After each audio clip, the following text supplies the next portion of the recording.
سلام دوستان عزیز، جوانان عزیز، علم تحصیل پیدا کرده ولی حسابداری را میفهمند، اقتصاد را میفهمند، سرمایه گذاری را میفهمند، همه کارها را بسیار دقیق میفهمند. اما کدام کسایی پیدا میشه از این فهمیدن سوء استفاده میکند، چون همه چی را او میفهمد، بلد است.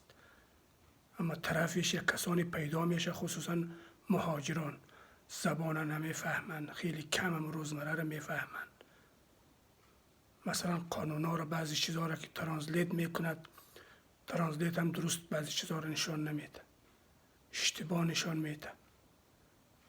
هر کاری را انسان ها که خوب بلد باشد، البته خیلی کم کسا پیدا می شود که از بلد بودن خود سوء استفاده می کند.